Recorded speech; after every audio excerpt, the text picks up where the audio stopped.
të shkojmë në Turqi dhe kam kënaqësinë të kem pas 2 javësh kolegun tim të nderuar doktor Sokol Brahaj në lidhje nga Turqia. Përshëndetje Sokol, kënaqësi që të kam edhe një herë në Syrin e Botës. Përshëndetje Dori, i thashë për mua është kënaqësi. Atëherë përveç se ta ripërsëris edhe një herë kënaqësisë që kam për të bërë biseda të tilla me ty, ka edhe ngjarje që vijnë nga Turqia dhe nga lindja e mesme dhe ti je një nga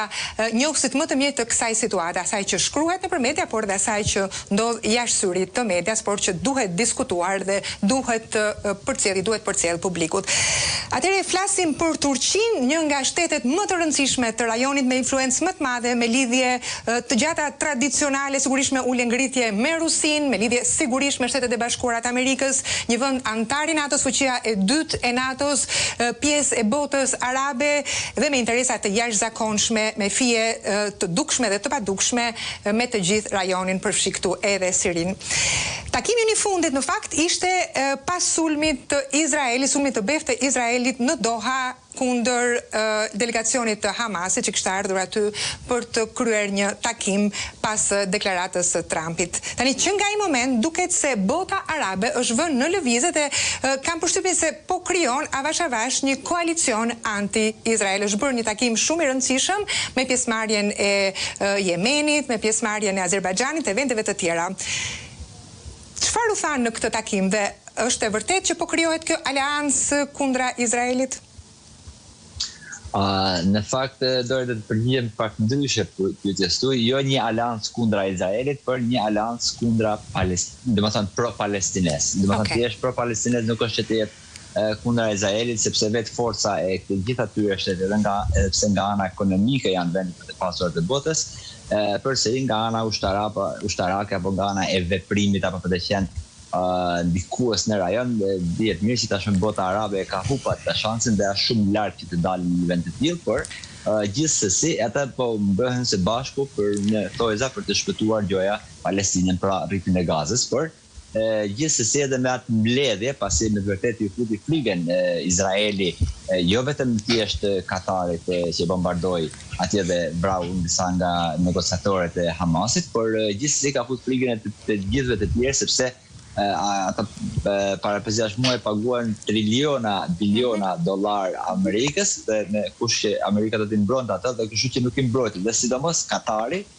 Dori është shumë i rëndësishëm se Katarin e sulmoi edhe Irani, Katarin e sulmoi edhe Izraeli. Pra, vendi më i pasur, më i forti në thojza, ku aty baza më e madhe amerikane në atë atje është në Katar, pra është atje. Edhe nëse sulmohet 2 herë, normalisht që të gjithë shtetet rajonale kanë humbur besimin edhe tek Amerika dhe kështu që u mbledh Liga Arabe, ku për herë të parë ftojnë edhe popujt musliman, por jo arab, siç janë 2 shtetet me influencë në rajon, Turqia dhe Irani, dhe kanë debatuar, por ende nuk kemi në fakt një konkluzion të qartë se si do bëhen, çfarë do bëhen. Por nëse e lidhim edhe me konferencën që bëri, mbledhjen që bëri zoti Trump në Kombet e Bashkuara me vendet muslimane, pra me liderët e vendet muslimane, atëherë sikur na çon në një përfundim që kanë arrit një marrëveshje, se ku do praktikohet është tjetër gjë, normalisht një debat ndoshta krejt tjetër, por kanë arritur një marrëveshje që Gazën, po edhe në fakt edhe Palestinën, vendet muslimane të çojnë një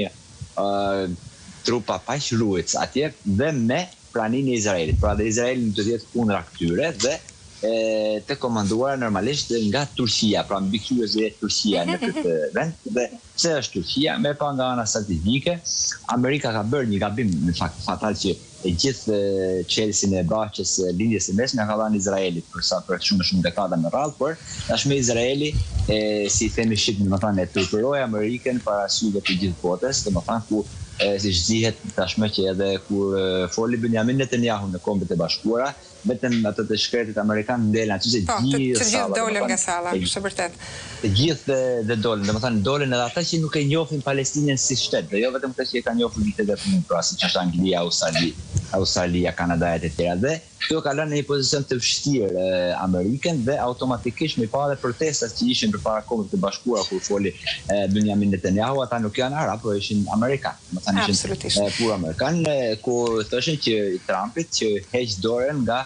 sponsorizimi, pra nga përkraja e këtij genocid bërësit, pra dhe këtë dënohet dhe jo të lehet të flihet, të flitet, të flasë ajo të në Kombet e Bashkuara. Dhe në këtë aspekt duke që Liga Arabe, pra në Doha,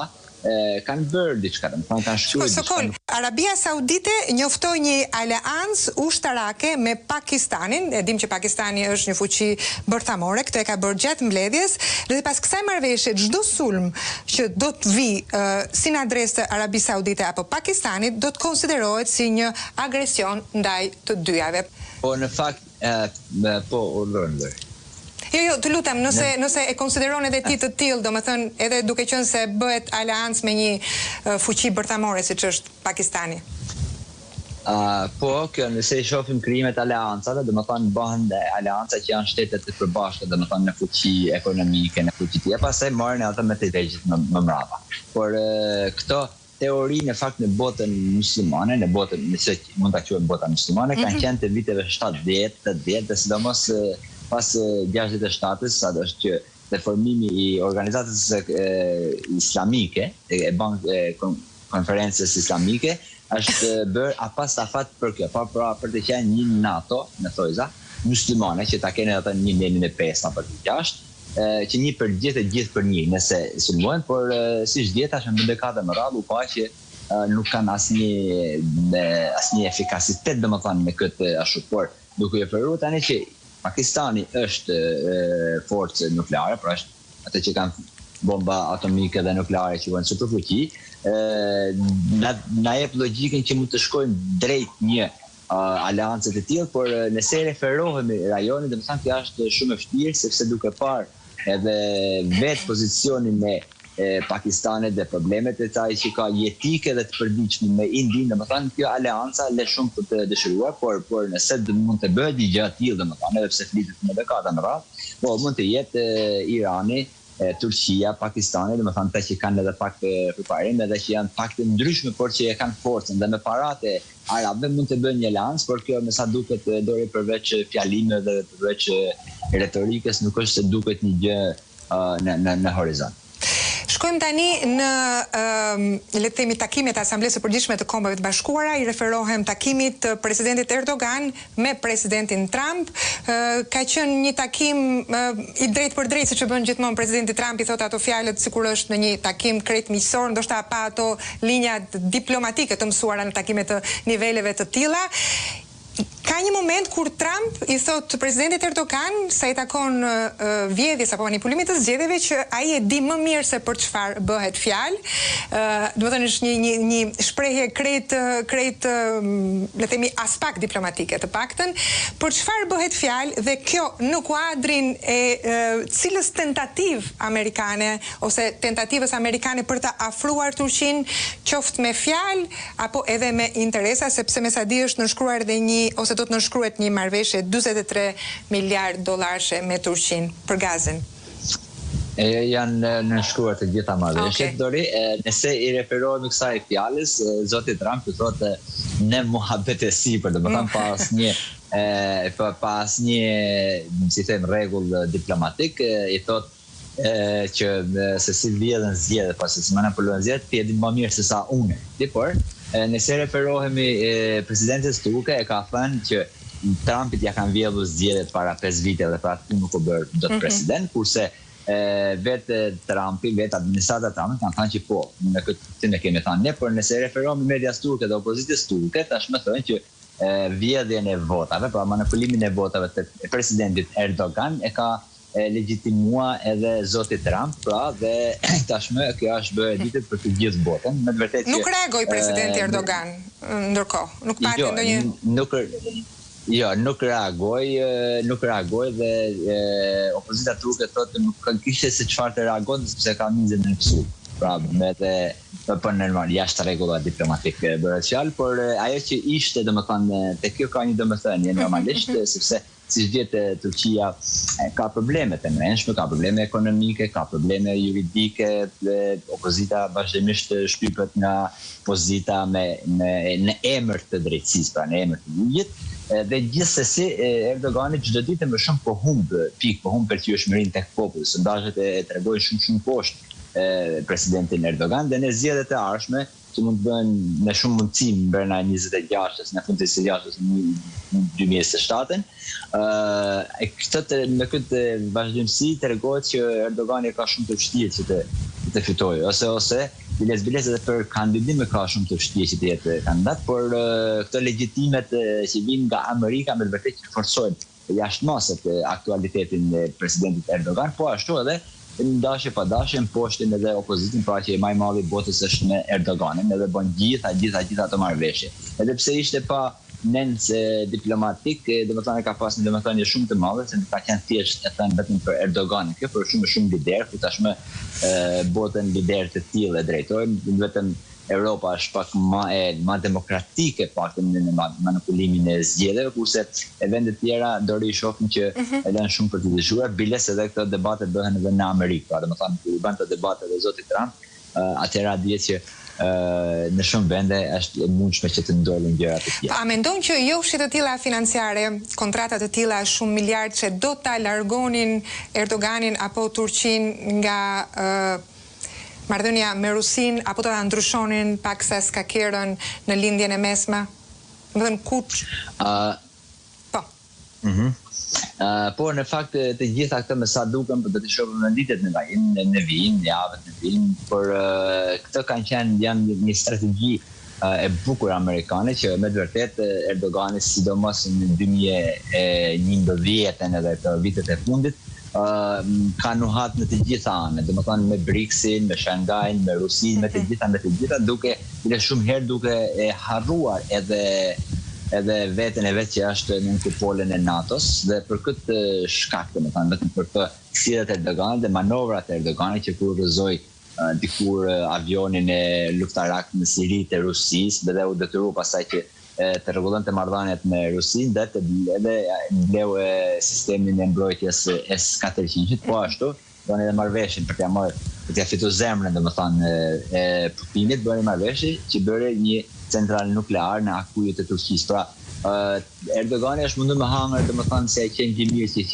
thjet 2-3 nana, por në fakt Amerika këtë ka lejuar deri dikun dhe pas një kohe Amerika i bëri sanksionet e Katsa. Sanksionet e Katsa i bën Amerika dhe Senatoja Amerikan i bën armiqve të Amerikës. Normalisht, por tash si mund të jetë armik e Amerikës Turqia që është NATO. Pra, për të kanë qenë një strategji derisa erdhi kohat që edhe Turqia nga ana ekonomike, domethënë si themi ne, rënë në zero, tashmë Erdogani është detyruar totalisht që të jetë pranë asaj që kërkon Amerika. Dhe para se të shkonte në Amerikë, dori, presidenti Erdogan me dekret normal presidencial i zbriti në zero të gjitha tarifat doganore që kishte për Amerikën, dhe këtë nuk e ka domethënë vetëm to në administracion, por kanë qenë 2018 për hekurin, për çimentin, për shumë gjëra. Dhe i hiku domethënë ka shkuar i gatshëm për çdo gjë atje, por janë bërë shumë marrëveshje që shumë interesante që Erdogani ka qejf të shprehë që kanë bërë këtë marrëveshje, por nuk janë shprehë dhe Amerika në fakt nuk ka shprehë, kanë bërë këtë marrëveshje. Kanë bërë marrëveshje për central nuklear, pra me thojza për energji nukleare. Po ashtu kanë bërë marrëveshjen edhe sa miliard euro për të marrë LNG, domethënë gazin që është si thënë asaj të shënguar më fort, edhe për ta marrë, pra këto janë të gjitha ato që Turqia më larguar nga Amerika, dhe nëse ju kujtohet dori Trump i tha që gjitha Europës, i bëni sanksione Putinit, por të njëjtën kohë bleni gazin, bleni naftën, bleni të gjitha të Putinit. Domethënë ju jeni kundër Putinit, edhe të njëjtën kohë sponsorizoni edhe Ukrainën, por i parat ja çoni Putinit, armët ja çoni Ukrainës. Dhe kështu tash i vendosni, mos merrni, ma prerni pra gazin. Siç dihet edhe vitin e kaluar, kanë filluar të marrin këtë gazin LNG, domethënë nga Amerika dhe Europa, shumë vendet e Europës, dhe këtë vit tash Amerika Trumpi e don që të shkutet totalisht gazi dhe karburant, pra nafta. E gjitha rusit që mos të hyjë më në Europë dhe në shtetet anëtare të NATO-s, pra që këtu bëhet fjalë për Urbanin edhe për Erdoganin, domethënë për këto dy vende, edhe për Slovakia kush ka tjetër. Domethënë Amerika kërkon që të presit të gjitha këto, dhe tashmë me sa duket të gjitha këto marrëveshje që ka bërë me atë, me patjetër edhe pse nuk kemi pronësi me kredit zyrtare, domethënë për këtë, por e ka josh edhe me Sirinë, ka josh Amerika Erdoganin, por edhe me të ardhmen e gazit, domethënë besoj që i ka josh, domethënë diçka që Erdogani ka marrë ka një pritshmëri domethënë nga atë dhe me sa duket e ka marrë nga shtëpia e bardhë këtë pritshmëri, kështu që mund të shohim një largim avash ndoshta, jo divorc, por një largim spontan nga Rusia, sepse vetë Trumpi, pavarësisht se Trumpi është një lider që çfarë thotë dje nuk e thotë, se çfarë thotë nesër tjetër. Atë doja të thoja, asaj doja t'i referohesha, në fakt kohët janë të tilla, ngjarjet janë të tilla, ajo që pohohet në mëngjes ndoshta mohohet në darkë, kemi një sër aleancash fluide apo njerëz edhe shtete që dikur kanë qenë aleat sot janë e kështu me radhë. Unë në fakt për ta përmbyllur do doja një komentin tënd referuar edhe medias, mënyrës se si është komentuar në media takimi i presidentit Al-Shara deri pa kohë më parë, i konsideruar terrorist, madje kanë përshtypen me 10 milion vendosur për kokën e tij. Sot i njëjti person që e ka konsideruar terrorist e konsideron nder dhe fat që e ka në tryezën e bisedimeve. Në çfarë kohësh jetojmë, duke ju referuar pikërisht këtij rasti? Komentet e mediave të ndryshme dhe mendimin yt personal sigurisht.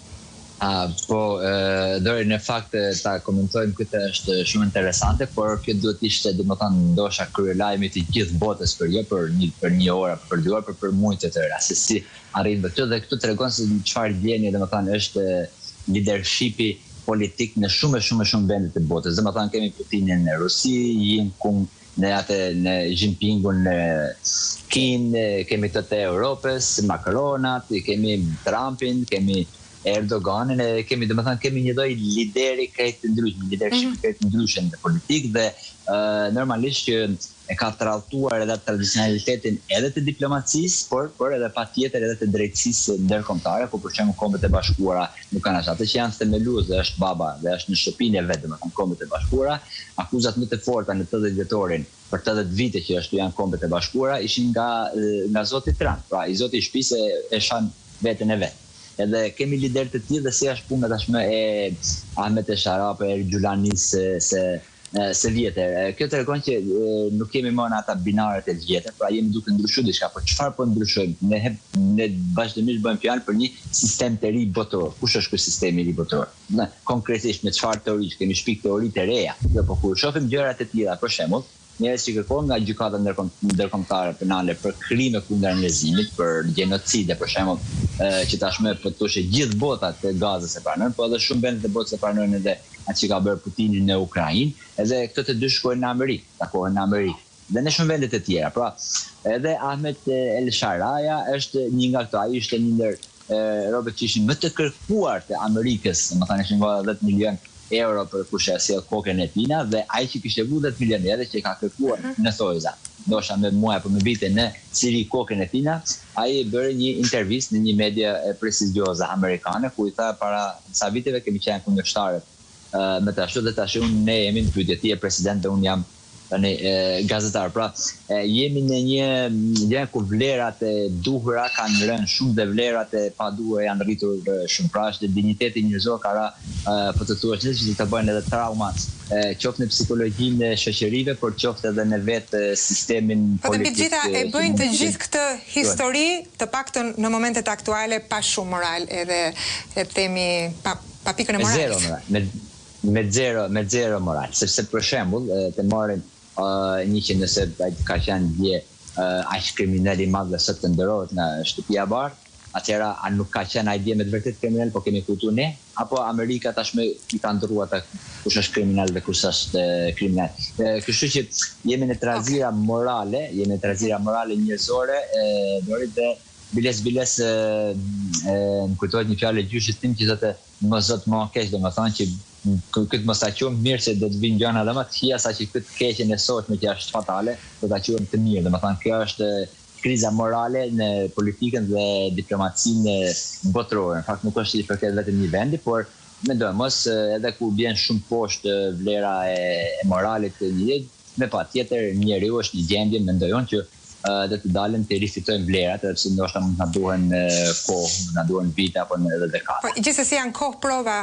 prove për të gjithë, për individin, por edhe për shtetet, për mënyrën se si sillen, edhe për formën se si qasen ndaj sfidave. Unë falenderoj shumë që ishe në Syrin e Botës, ishte kënaqësi, shpresoj të shihemi së shpejti sepse me siguri do të ketë ngjarje interesante nga Turqia dhe rajoni. Falenderoj shumë. Gjithashtu do të faleminderit